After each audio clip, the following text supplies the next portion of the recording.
احرقها. Burn it. Why?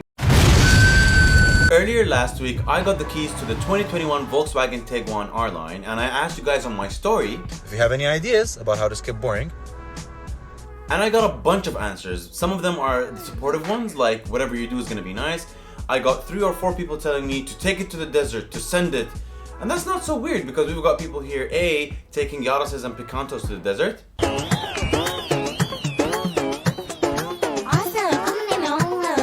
And we've got people turning sedans and on-road cars into off-road monsters.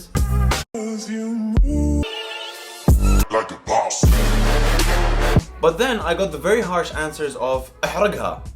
Burn it. Why? Why don't we give these kind of cars a chance here? It is quite a good car in many levels. And I only knew that myself after trying it for multiple times in the past 2 years. So today's episode is about transferring that realization to you guys.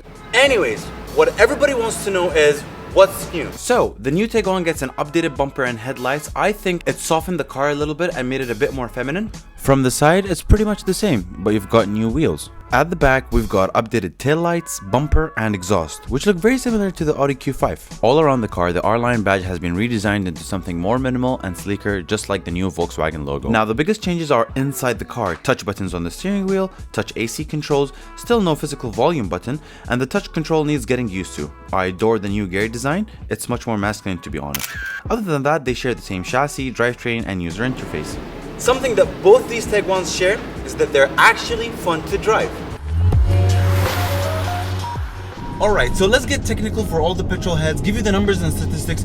Here in Jebel Jais, one of the highest mountains in the UAE, curvy roads where you can really test out the car. The Volkswagen Tiguan is powered by the same engine as its little sibling, the Golf GTI, a hot hatchback. A 2-liter 4-cylinder turbo that puts out 220 horsepower, 20 horses less than the Golf, and is mated to an all-wheel drive system called the 4Motion and has a 7-speed automatic DSG.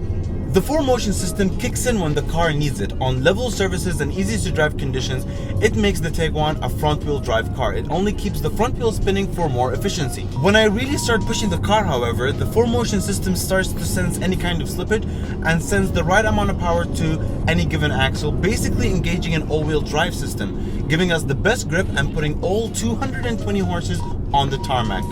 The car steering is absolutely phenomenal. It is super sharp, it is super accurate, and it is very enjoyable to drive the car with.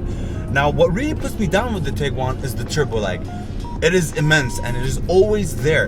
And God forbid you're in comfort mode, you'll need a minimum of 2 seconds for the car to really put the power down. Compared to all the cars from the same segment, the Tiguan usually is more powerful, more bigger, and has more features than its Japanese and American competitors like the Equinox, the RAV4, the X-Trail, and the CR-V. All you need to do is drive it for a couple of hours and these differences become super obvious. Now with its German brothers like the BMW X2 and the Mercedes GLB, it's head-to-head and neck-to-neck when it comes to features and performance. I'm done with Jace. I'm done with telling you how much fun driving the Tiguan is.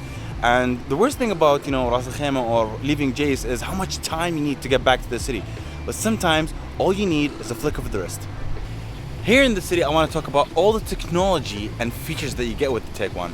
One of the main reasons why I really like the Volkswagen Tiguan is for its price tag. It's packing a lot of technology and features that makes living with the car much more enjoyable. Like I said, it beats its Japanese and American competitors.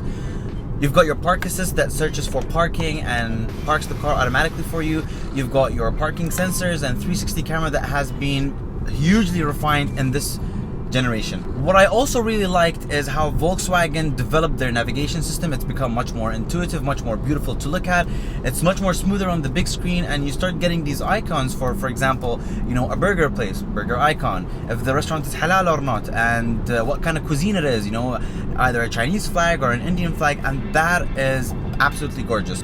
In the new Tiguan, you've got a beautiful feature in the climate controls, which is basically air quality, and that cleans the car from fine pollen and dust, basically like an ionizer or an air purifier in the car. We've seen this in the Tawarik, but having it here in the Tiguan, I love that. As I mentioned earlier, the new Tiguan gets a new pair of headlights, but not just any headlights.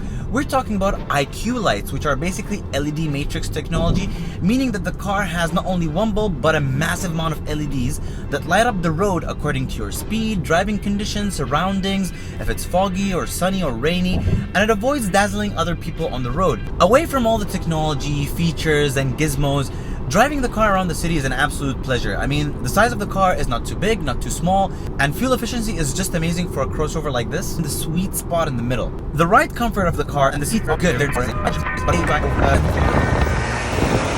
Whew, that was a long rant, so I'm gonna cut it short so I can give you the final verdict of the car.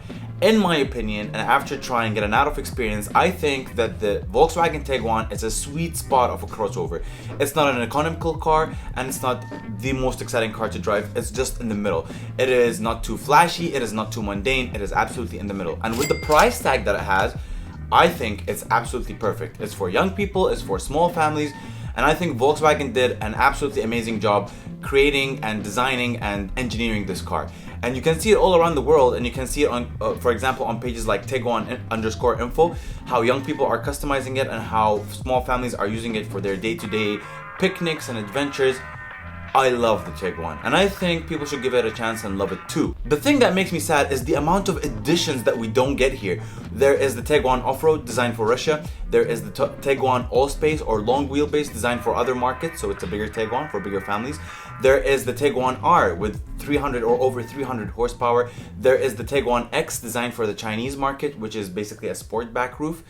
And I wish that we could get some of them as options here, but what to do. Anyways, if you're still here in the episode, I thank you for watching all of it. I was trying my best not to make it something like a review, but I don't know how I ended up like that.